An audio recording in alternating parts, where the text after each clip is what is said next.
The privilege of reminiscence, however rambling or tiresome, is one generally allowed to the very aged. Indeed, 'tis frequently by means of such recollections that the obscure occurrences of history and the lesser anecdotes of the great are transmitted to posterity.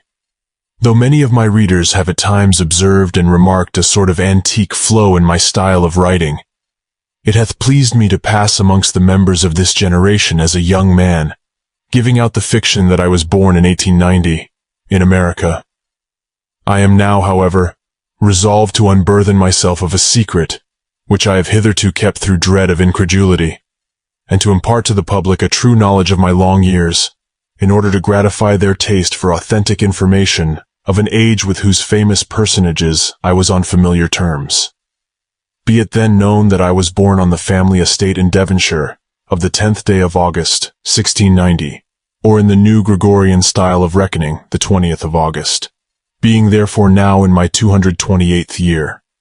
Coming early to London, I saw as a child many of the celebrated men of King William's reign, including the lamented Mr. Dryden, who sat much at the tables of Will's Coffee House. With Mr. Addison and Dr. Swift, I later became very well acquainted, and was an even more familiar friend to Mr. Pope, whom I knew and respected till the day of his death. But since it is of my more recent associate, the late Dr. Johnson, that I am at this time desired to write, I will pass over my youth for the present. I had first knowledge of the doctor in May of the year 1738, though I did not at that time meet him. Mr. Pope had just completed his epilogue to his satires, the piece beginning, "Not twice a 12-month you appear in print," and had arranged for its publication.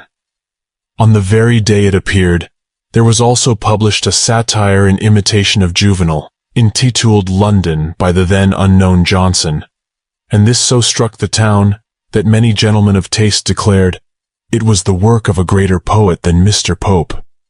Notwithstanding what some detractors have said of Mr. Pope's petty jealousy, he gave the verses of his new rival no small praise, and having learnt through Mr. Richardson who the poet was, told me that Mr. Johnson would soon be deterred.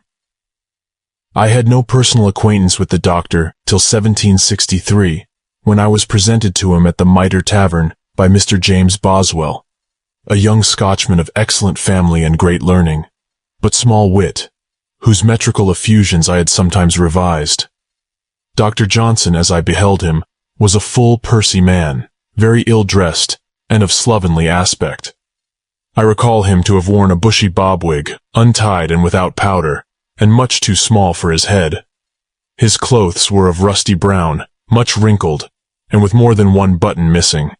His face, too full to be handsome, was likewise marred by the effects of some scrofulous disorder, and his head was continually rolling about in a sort of convulsive way.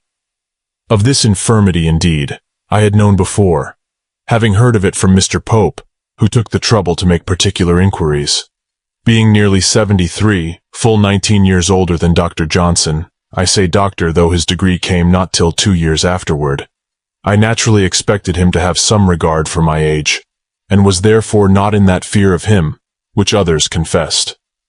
On my asking him what he thought of my favorable notice of his dictionary in the Londoner, my periodical paper, he said, "Sir, I possess no recollection of having perused your paper, and have not a great interest in the opinions of the less thoughtful part of mankind." Being more than a little piqued at the incivility of one whose celebrity made me solicitous of his approbation, I ventured to retaliate in kind, and told him I was surprised that a man of sense should judge the thoughtfulness of one whose productions he admitted never having read. "Why, sir," replied Johnson, "I do not require to become familiar with a man's writings in order to estimate the superficiality of his attainments, when he plainly shows it by his eagerness to mention his own productions in the first question he puts to me." Having thus become friends, we conversed on many matters. When, to agree with him, I said I was distrustful of the authenticity of Ossian's poems, Mr. Johnson said, "That, sir, does not do your understanding particular credit. For what all the town is sensible of is no great discovery for a Grub Street critic to make. You might as well say, you have a strong suspicion that Milton wrote Paradise Lost."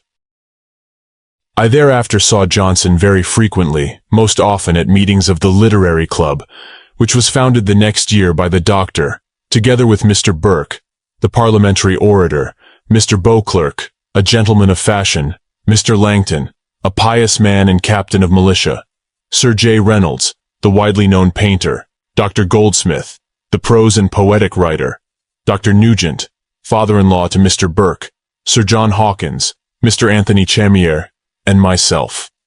We assembled generally at 7 o'clock of an evening once a week at the Turk's Head in Gerrard Street, Soho, till that tavern was sold and made into a private dwelling, after which event we moved our gatherings successively to Prince's in Sackville Street, Letelier's in Dover Street, and Parslow's and the Thatched House in St. James's Street.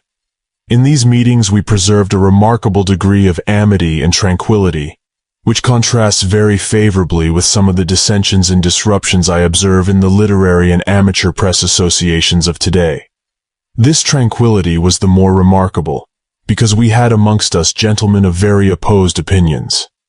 Dr. Johnson and I, as well as many others, were high Tories, whilst Mr. Burke was a Whig and against the American war, many of his speeches on that subject having been widely published.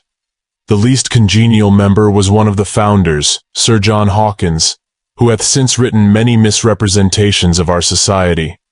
Sir John, an eccentric fellow, once declined to pay his part of the reckoning for supper, because 'twas his custom at home to eat no supper. Later he insulted Mr. Burke in so intolerable a manner that we all took pains to show our disapproval, after which incident he came no more to our meetings. However, he never openly fell out with the Doctor, and was the executor of his will, though Mr. Boswell and others have reason to question the genuineness of his attachment. Other and later members of the club were Mr. David Garrick, the actor and early friend of Dr. Johnson, Monsieur Tho, and Jos Wharton, Dr. Adam Smith, Dr. Percy, author of the Reliques, Mr. E.D.W., Gibbon the historian, Dr. Burney, the musician, Mr. Malone, the critic, and Mr. Boswell. Mr. Garrick obtained admittance only with difficulty, for the Doctor, notwithstanding his great friendship, was forever affecting to decry the stage and all things connected with it.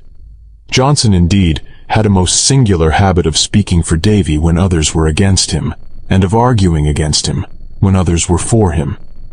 I have no doubt but that he sincerely loved Mr. Garrick, for he never alluded to him as he did to Foote, who was a very coarse fellow despite his comic genius. Mr. Gibbon was none too well liked, for he had an odious sneering way which offended even those of us who most admired his historical productions. Mr. Goldsmith, a little man very vain of his dress and very deficient in brilliancy of conversation, was my particular favorite, since I was equally unable to shine in the discourse. He was vastly jealous of Dr. Johnson, though none the less liking and respecting him. I remember that once a foreigner, a German I think, was in our company, and that whilst Goldsmith was speaking, he observed the Doctor preparing to utter something, unconsciously looking upon Goldsmith as a mere encumbrance when compared to the greater man. The foreigner bluntly interrupted him, and incurred his lasting hostility by crying, "Hush, Dr. Johnson is going to speak." In this luminous company I was tolerated more because of my years than for my wit or learning, being no match at all for the rest. My friendship for the celebrated Monsieur Voltaire was ever a cause of annoyance to the Doctor, who was deeply orthodox, and who used to say of the French philosopher, "Vir est acerimi ingenii et paucarum literarum." Mr. Boswell, a little teasing fellow whom I had known for some time previously, used to make sport of my awkward manners and old-fashioned wig and clothes.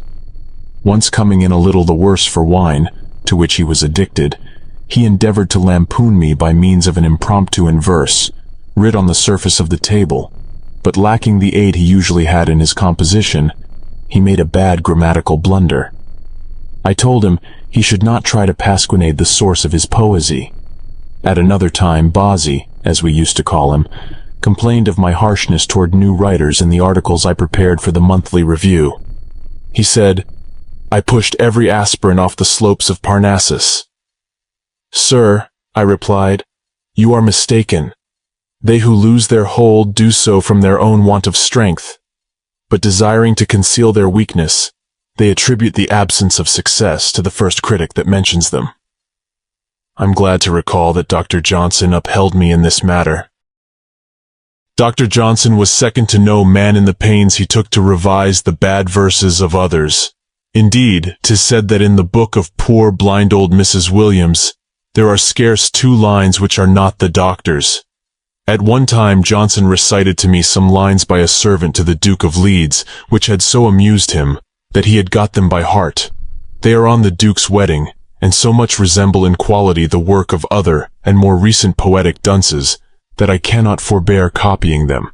When the Duke of Leeds shall married be to a fine young lady of high quality, how happy will that gentlewoman be in his Grace of Leeds' good company. I asked the doctor if he had ever tried making sense of this piece, and upon his saying he had not, I amused myself with the following amendment of it. When gallant Leeds auspiciously shall wed the virtuous fair, of ancient lineage bred, how must the maid rejoice with conscious pride to win so great an husband to her side. On showing this to Dr. Johnson, he said, "Sir, you have straightened out the feet, but you have put neither wit nor poetry into the lines." It would afford me gratification to tell more of my experiences with Dr. Johnson and his circle of wits, but I am an old man, and easily fatigued. I seem to ramble along without much logic or continuity when I endeavor to recall the past, and fear I light upon but few incidents which others have not before discussed. Should my present recollections meet with favor, I might later set down some further anecdotes of old times, of which I am the only survivor. I recall many things of Sam Johnson and his club, having kept up my membership in the latter long after the doctor's death, at which I sincerely mourned. I remember how John Burgoyne, Esquire, the General, whose dramatic and poetical works were printed after his death, was blackballed by 3 votes, probably because of his unfortunate defeat in the American War at Saratoga. Poor John. His son fared better, I think, and was made a baronet. But I am very tired.